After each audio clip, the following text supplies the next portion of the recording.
And he's going to be talking about, well, all about some interesting things that are happening now. Please join me in welcoming to the stage, Nick Poe.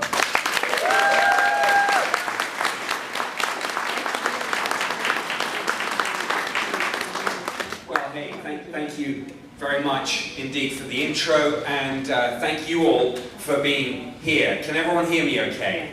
Okay, good stuff. We're good to go. So now, look, I was scheduled to give a presentation called The Inside Secret of the UK's UFO Project, but that's something that I undertook to do like a few months ago. And then, well, you can't have avoided, I'm sure, all the news stories that have been coming out of the United States over recent months. So what I wanted to do, with your permission, is to shelve the presentation that I was going to do and talk about the really recent stuff to bring you up to date on what's happening in the US right now and what we can expect over the next few weeks and months. Is that okay with you all? Thank you so much. And also, I hope you'll forgive me for not having a PowerPoint, but we've had some absolutely wonderful videos and images, so I'll give you a break from PowerPoint. I did just, before I started the presentation, I do just want to circle back on one thing that was really interesting in Dean's video, by the way, and I just have to tell you, I have recently delved a little bit deeper into simulation theory than I had previously done, but I just wanted to share an interesting little nugget with you. And there have been one or two media reports on this, but it's not been that widely circulated. But I used to live in San Jose. We split our time between San Jose and Tucson. So of course San Jose, the heart of Silicon Valley, all the tech industries, all the big companies there. It is kind of an open secret in Silicon Valley that a number of, and if we're successful, what is the real world out there going to look like? And that's kind of going on behind the scenes right now. I know that was nothing to do with my presentation, but just having seen it in the video, I hope you don't mind me sharing that. So, I mean, it's just a little bit spooky. So it will not have escaped your attention that a lot of things have been happening in the United States on this question. And by the way, I'm going to talk for about 50 minutes and then hopefully do about 10 minutes, 5 to 10 minutes of questions. But I'm going to be around for the rest of the day, on and off, and I will be on the tour tomorrow. So if there's a chance for a chat, that's fine. If you want to take a selfie, just come up and ask. So, one of the most recent things that happened, literally a few days ago, of course, NASA dropped a report into the public domain. And the reason I find that particularly interesting is right up until fairly recently, NASA took the line, we're not interested in UFOs, it's not what we do. We search for extraterrestrial life, sure, as part of our mission, but we do it in different ways. So, astrobiology, etc. And now here they are, fully engaged on this. Why did that happen? There's an interesting backstory which I want to share with you about that. NASA's current administrator, Bill Nelson, formerly, of course, Senator Bill Nelson, one of the things that he has in his CV is that when he was a senator, he sat on the Senate Armed Services Committee. And when he was on the Senate Armed Services Committee, he got the classified briefing, not the public briefing, the classified briefing on those US Navy videos that we saw some of this morning and that you've all seen, I'm sure. Then he got put in charge of NASA. And the first thing he said is, we should be doing UFOs, or UAP, as we call them within government. So that, we don't know what was in the classified briefing, because it's classified, but we do know that it so affected Bill Nelson that he said NASA has to be in the game. Now, the report itself, some found it disappointing. I mean, I think there's a little bit of expectation management that needs to be done with some of these government reports. These government reports are not going to give you disclosure with a big D, certainly not in one fell swoop. And of course, the whole question of disclosure depends precisely what the government has to disclose.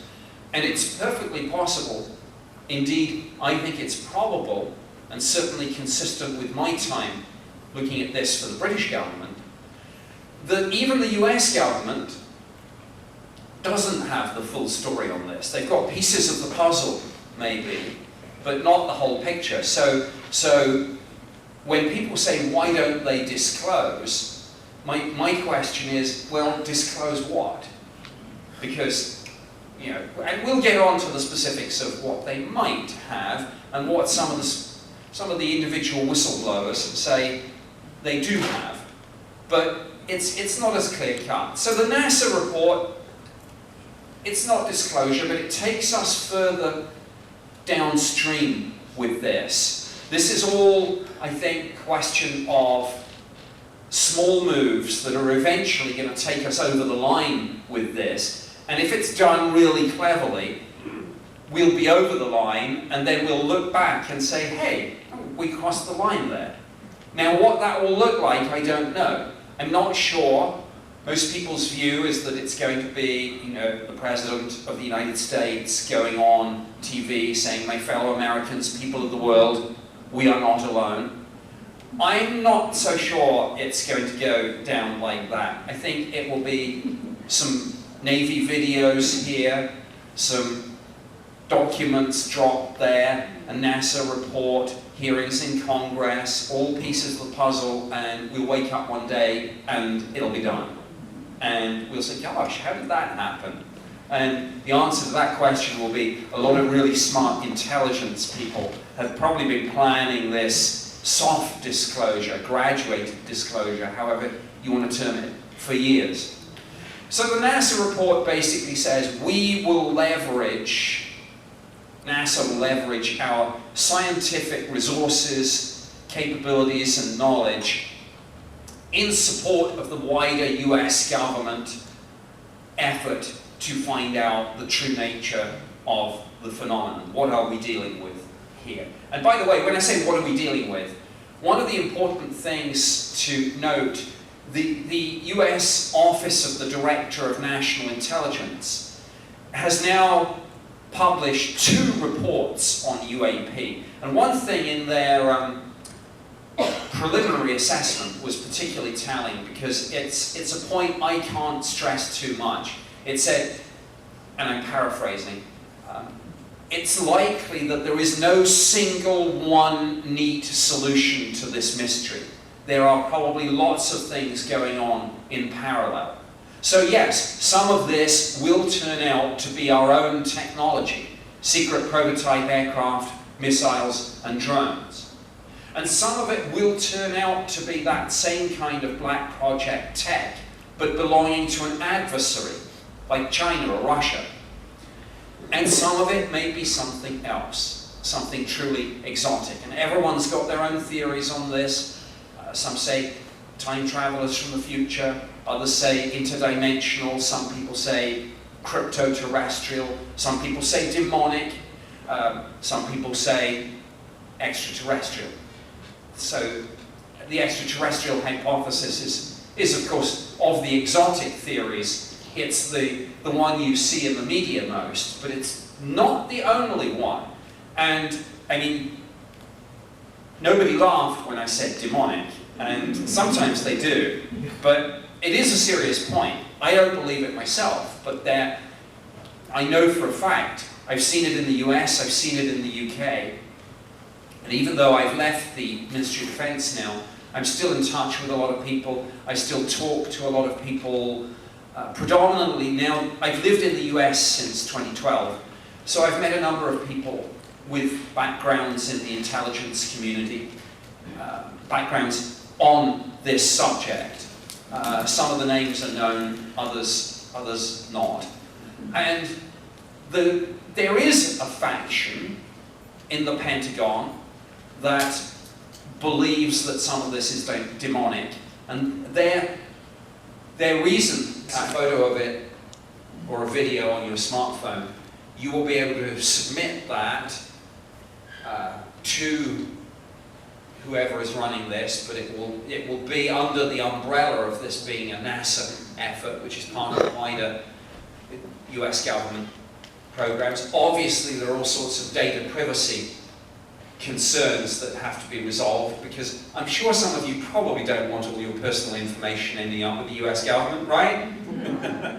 So, we had the NASA report, and then very shortly before that, how many of you saw the last House Oversight Committee hearing on UAP?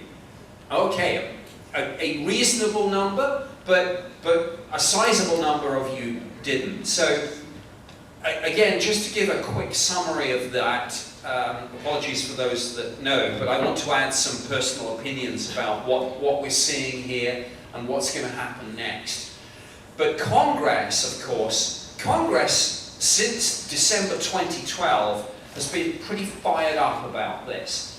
Why did they get fired up? Well, because for years the US government told the media and the public, we're not interested in UFOs, nobody's investigating, we don't have a program.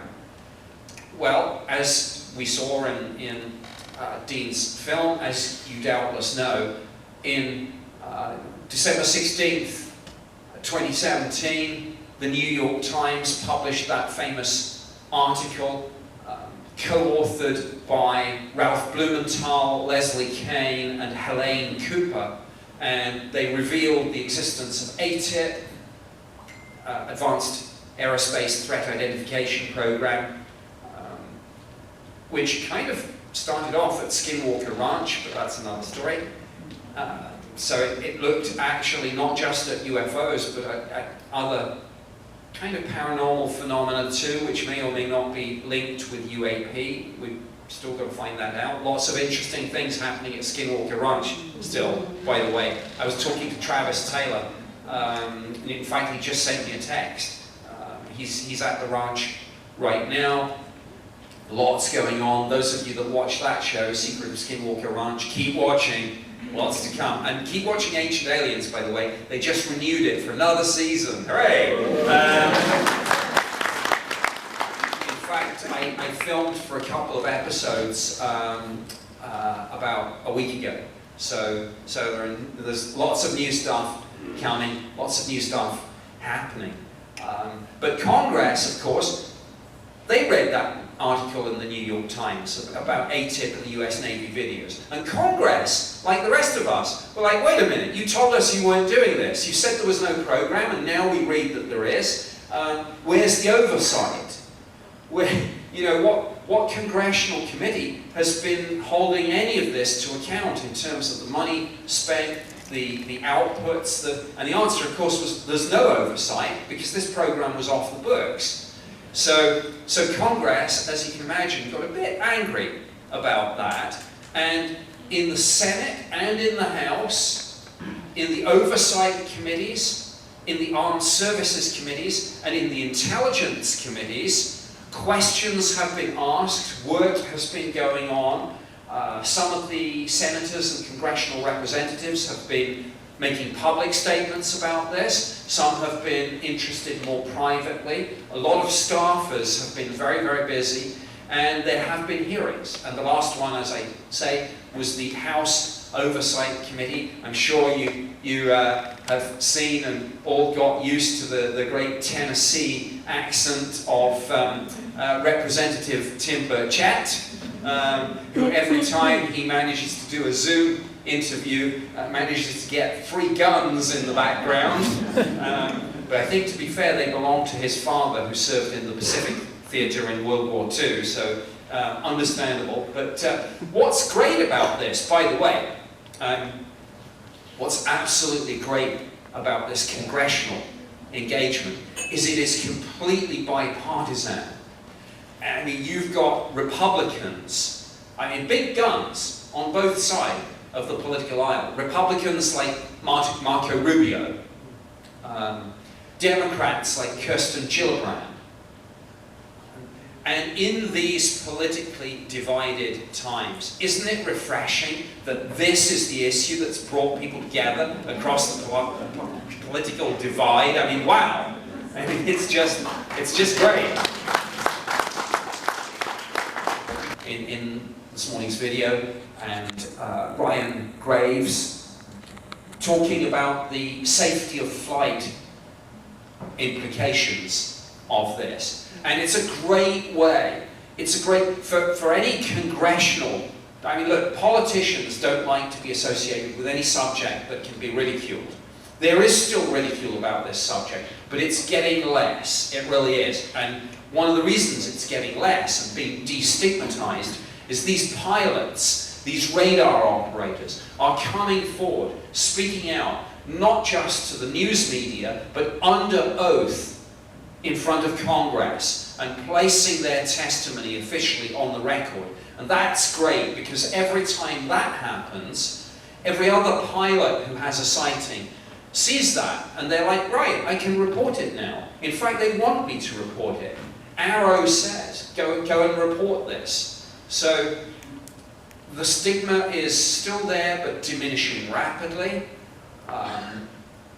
And people like David Fravor and Ryan Graves, who testified, but also Kevin Day, who you saw, the radar operator, Chad Underwood, Alex Dietrich, they are all absolute heroes of this subject,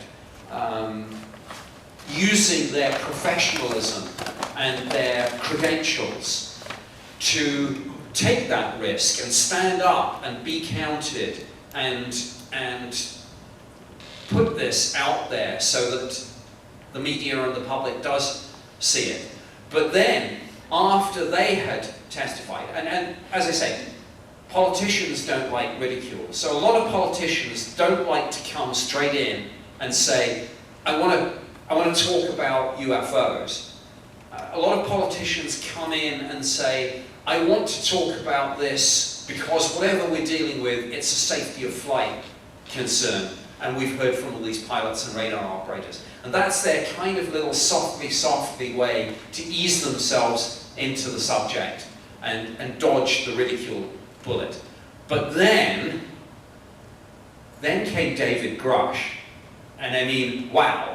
How many people saw David Grush's testimony? Okay. For those that don't know, let me just wind back a moment. For some time now, under the provisions of the National Defense Authorization Act, which is a piece of US legislation, basically the big omnibus defense bill, for some time there has been a pathway for whistleblowers to come forward without retribution, even if they believe or know that they are still covered by a non-disclosure agreement and that these programs are still classified. But it creates a pathway legally for them to come forward and give their information to the DoD and to Congress. Now some people say, well, the DoD know all about it anyway. I'm not so sure. My experience of government, I did 21 years in the UK Ministry of Defence, 3 years on the UFO programme, but a lot of other things in 21 years, including financial policy, personnel policy, some defence security, questions to do with counter-terrorism, military policing, questions, a whole lot of stuff. One thing I know, and those of you who've worked in that world will know it too, is that once you get into areas where information is highly classified, it is also deeply compartmentalized, and you can literally be in the same directorate as someone and not know what they do, and sometimes, embarrassingly, find out that somebody else in the organization knows some information which you need, and vice versa. But because everything is so in silos, you sometimes can't break out of that. I mean, it's one of the problems in government. I know it's there for a reason, but it is sometimes an impediment. So anyway, these whistleblowers have been coming forward, and one of them was David Grush. And he was, firstly he was in the Air Force, and then he was essentially seconded into the intelligence community and became part of the intelligence community. He served with the National Reconnaissance Office, and then subsequently with the National Geospatial Intelligence Agency. So really kind of deep specialists when it comes to looking at things that are in our atmosphere and in space, analyzing them. And he was the NRO and then the NGA representative on the US government's Unidentified Aerial Phenomena Task Force.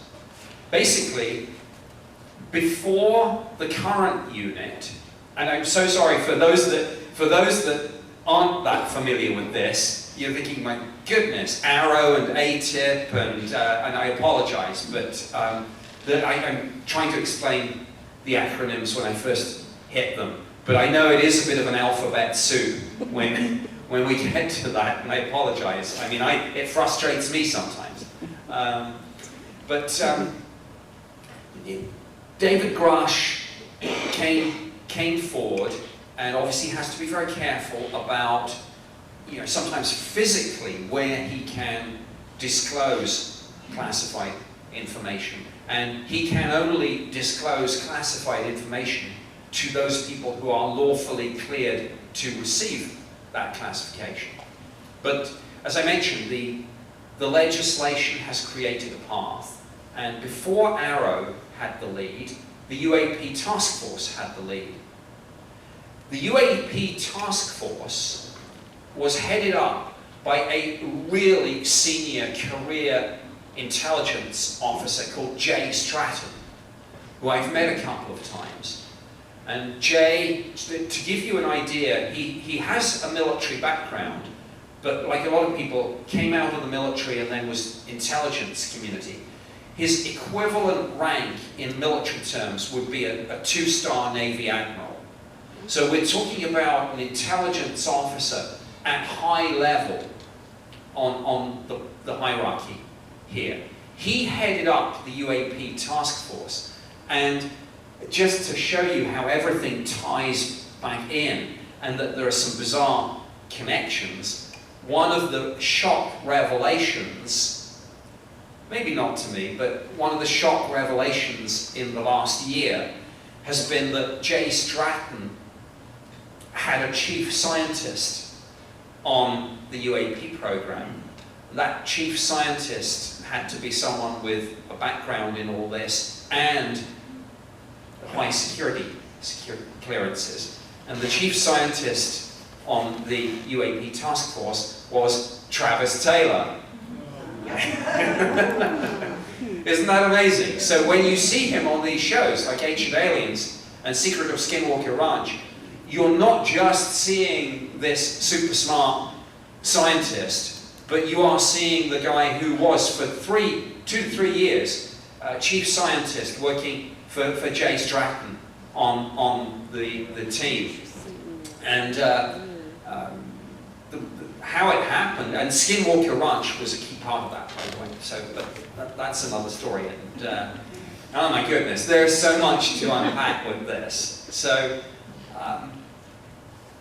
the short version is that David Grush is who he says he is and did what he said he did.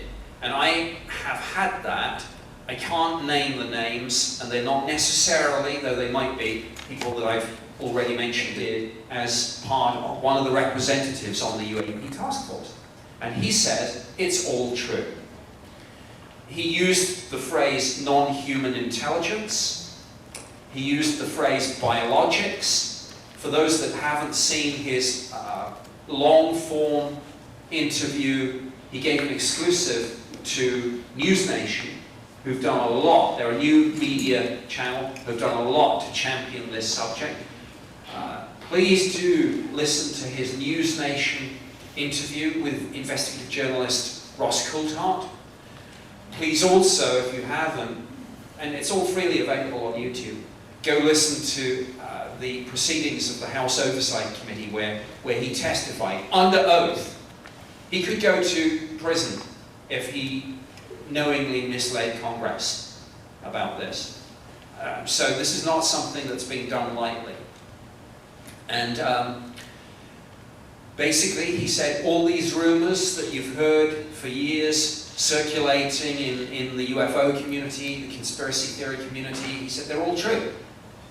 There are legacy programs in the intelligence world dealing with crash retrievals, dealing with trying to reverse engineer some of this so that we can figure out what they are, how they work, and maybe hopefully build some ourselves. A lot of people have said, does this validate Bob Lazar's claims about Area 51?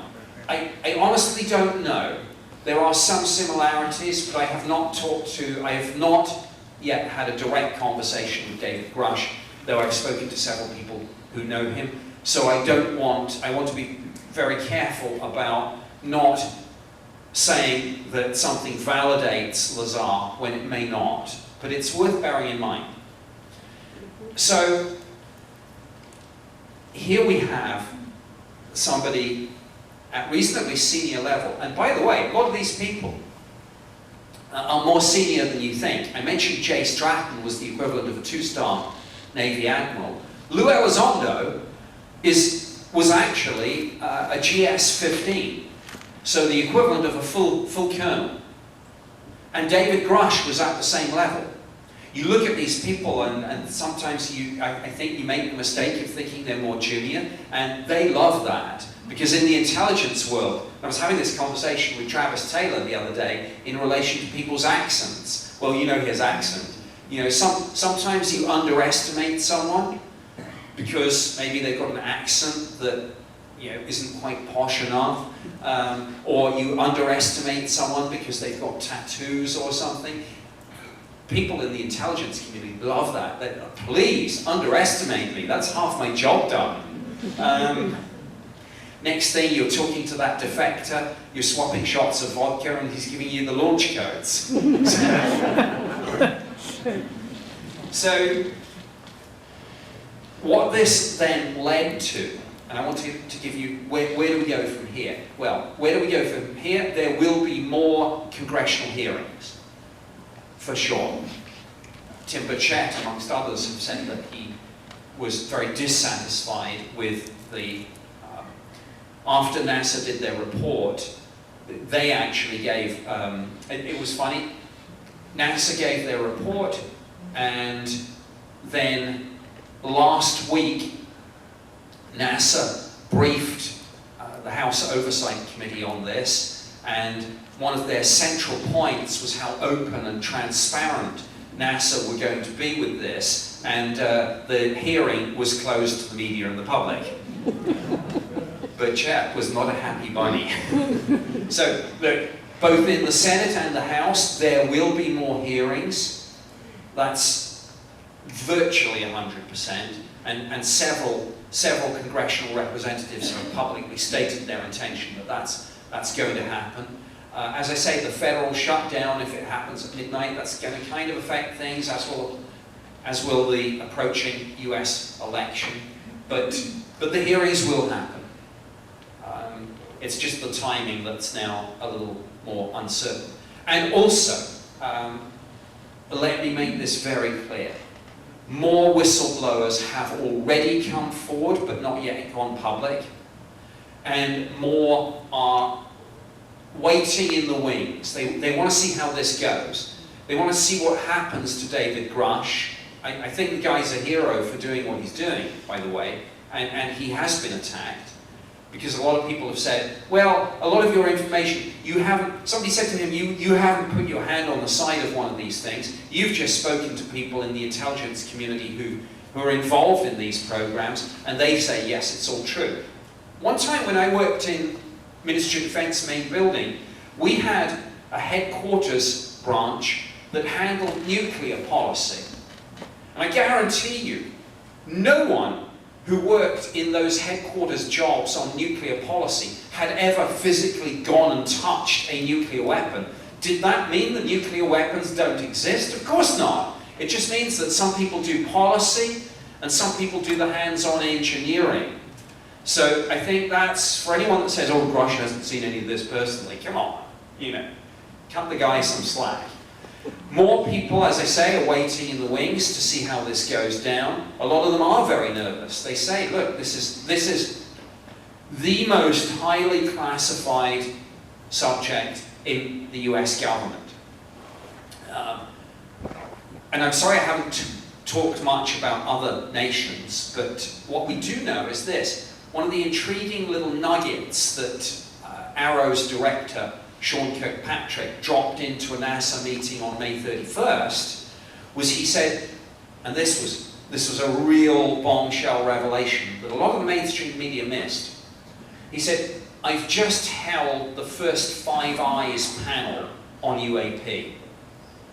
Now the Five Eyes intelligence sharing panel, sharing alliance, of course, is the United States, Canada, the United Kingdom, Australia and New Zealand. So, Canada is involved in this. But, of course, journalists then who did spot that went and sort of said, hey, come on, what's going on? And it's like, well, we don't discuss intelligence matters. So, we're not much further, but if the Five Eyes Intelligence Sharing Alliance is now engaged on this, Canada is now engaged on this at some level, and I think that's great. As is the fact that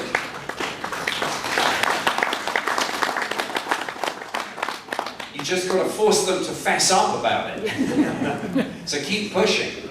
But it's great that Canada and the UK and Australia and New Zealand are involved because. This is not, I know the focus of this presentation has been what's going on in the US, but it's not a US issue, it's not a Canadian issue, it's not a British issue. This is a global issue. And I think we need a way to bring in some of the other countries too. And maybe, shock horror, like this subject is bringing Republicans and Democrats together, maybe we could even reach out to adversaries on this. And like Paula was saying in her presentation, and Edgar Mitchell was saying, looking back at Earth, coming back from the moon, you know, there is more. It's not obvious sometimes, but there is more that binds us together than sets us apart. Could we use this issue to leverage some of that? I don't know. I hope so.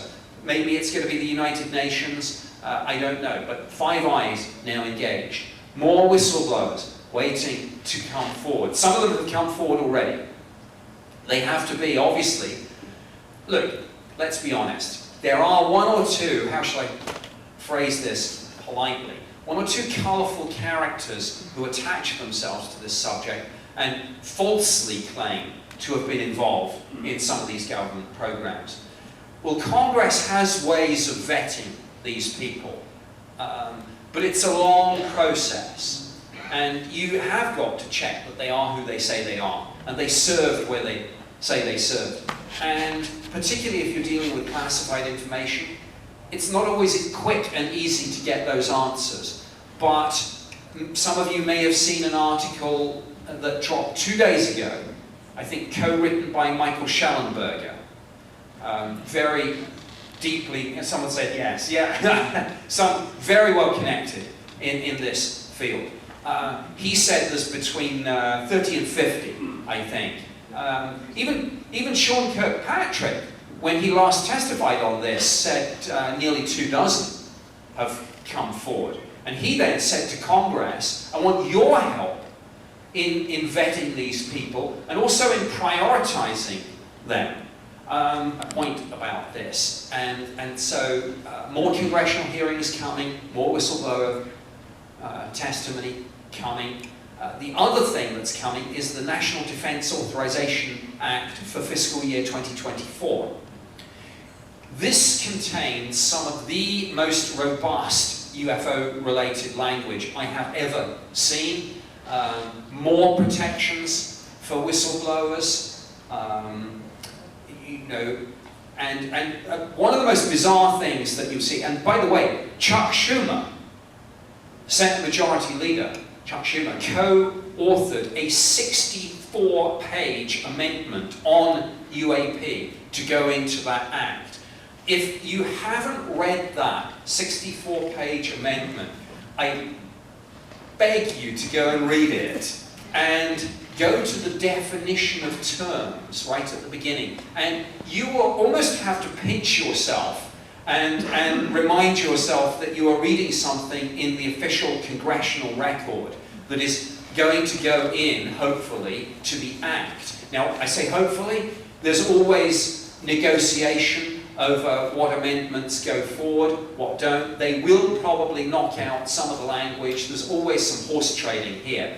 But a 64-page amendment co-authored by the Senate Majority Leader, in which the phrase non-human intelligence, there it is again, appears over 20 times.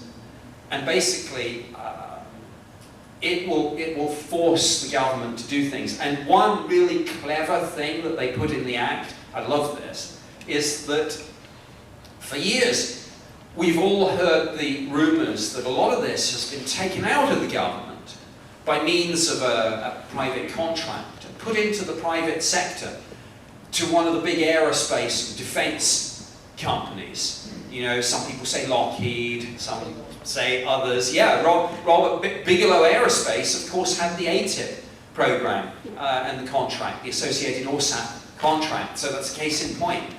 It's a way of taking some of these programs even further away from congressional scrutiny and even further outside the scope of the Freedom of Information Act. But one of the things, guess what? They have a provision of eminent domain in there, which is, again, just beyond surreal, because what it will do, it will force any private corporation or entity or individual who is in possession of any material, whether it's physical material like documents, photographs and films, or materials, actual craft, whether it's wreckage or intact, but also biological material, bodies. You know, it will force the government to retake possession of this so that it comes again under the lawful umbrella of congressional oversight. And it's kind of bizarre. I have in my head, it's almost like the government going to Lockheed and saying, please can we have our spaceship back? But go read it. This is unprecedented. We are living in the most amazing time when it comes to this subject.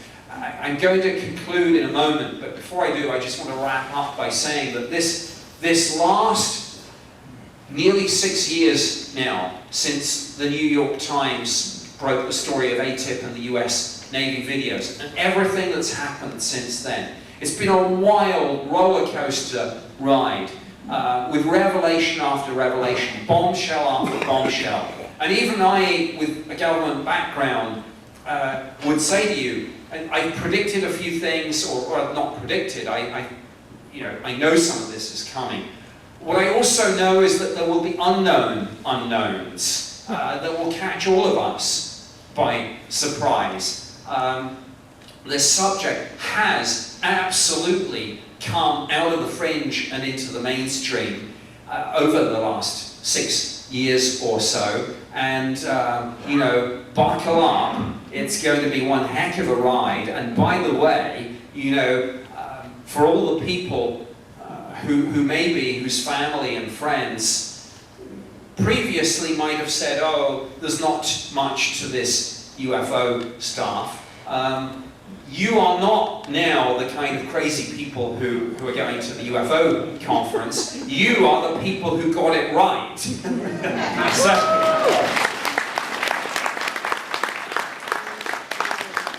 So thank you so much for listening, and any questions? Is there a roving mic?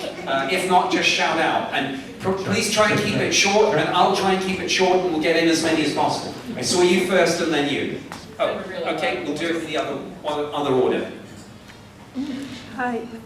Well, first of all, thank you very much for your conference.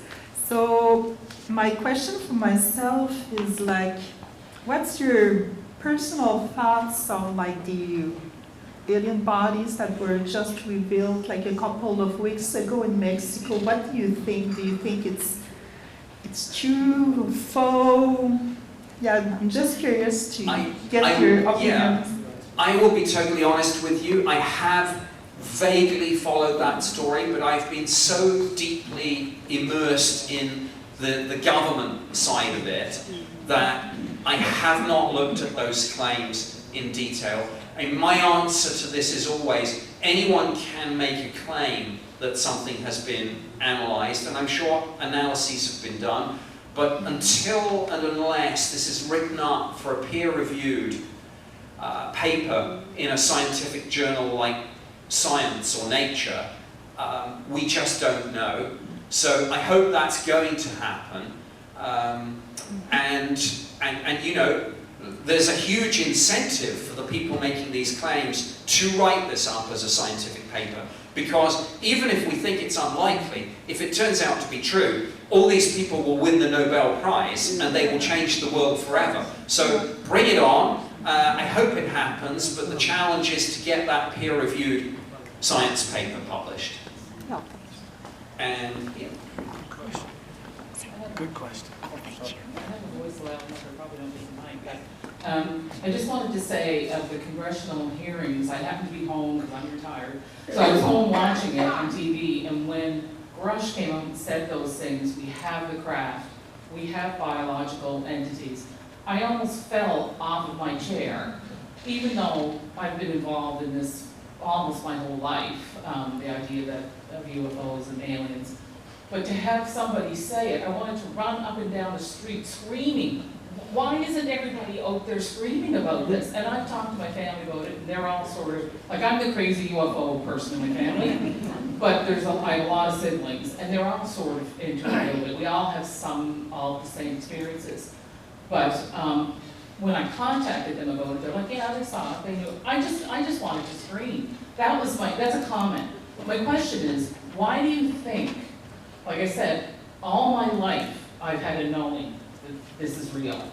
Why do you think all of a sudden now, I have a theory about why, but that it's coming to the forefront and it's more widely acceptable and talked about everywhere? Okay, my quick answer to that. I was promoting this conference, and my thing was, why is Travis Kelsey and Taylor Swift getting more press than that, right? Yeah. My take on this is that it's two things. Firstly, this is kind of an events-led scenario, and I think it comes back to the unexpected that's going to happen. So to some extent, I'm not sure that it is an orchestrated plan that you could ask why now. It is now just because these things are happening or coming to light now. But I will go further than that. I think my best answer to your question of why now is the technology. The rise in our technological ability to survey the atmosphere, the oceans, and space has gone up exponentially in the last few years. And whether it's space tracking radar systems, or whether it's, say, something like the James Webb Space Telescope, whether it's the next generation radio telescope, the Square Kilometre Array, which is being constructed, whether it's all sorts of air defense radar systems. For the first time, really, we have the tools in our hands to really track these things, not just with eyes, but with radar, electro-optical, weapons seeker, forward-looking infrared, satellite data. Former Director of National Intelligence, John Ratcliffe, gave a really big hint about that in an interview a couple of years ago, where he dropped into the conversation with satellite imagery of UAP, which, by the way, of course, we've yet to see, which tells you something. So I think technology is the answer to your why now question. It's getting to the point where our technology is so good that these things, whatever they are, really can't hide anymore. And the time that you can't keep something a secret is the time when you want to actually think about disclosing it. And what do we see the government doing? I think trying to get out ahead of the narrative, because in government you always want to be driving the narrative and not reacting to it, and that's what I think is going on. I'd like to hear your theory on open mic night tonight, if you want to share that. Let's go to 2 more questions. I'll go to this gentleman back here. And not hearing much from them about this issue, of course. It occasionally comes up. They are mentioned in the National Defence Authorization Act, of course, but as a comparatively new organisation, they're still kind of, I think, in those early days of trying to find their role and trying to figure out how their role fits in with other parts of the system, and particularly parts of the US Air Force, who have been, I mean, that's another interesting point about this, is how quiet the US Air Force has been compared to how much the US Navy has been in the spotlight here. So Space Force remains to be seen. Look, to treat this as a neutral comment, but there is, of course, a distinct possibility that Donald Trump will get the Republican nomination, and there is probably a 50-50 chance that he'll win the election next year. If he does, we know that this is a personal kind of baby of his, so to speak. So if he does come back, expect them to maybe take a more prominent role in this. As for Elon Musk, I think he's the great unknown in this. He is a true maverick genius in the true sense of the term. You never quite know what you're going to get from him. He's made a couple of comments that lead me to believe that he's skeptical, but the more SpaceX is up there, and the more, you know, their surveillance systems, which ties into the comment about technology, maybe pick something up. He's honest enough that if he sees something, he'll say something. So I would watch Elon Musk closely. who's up next?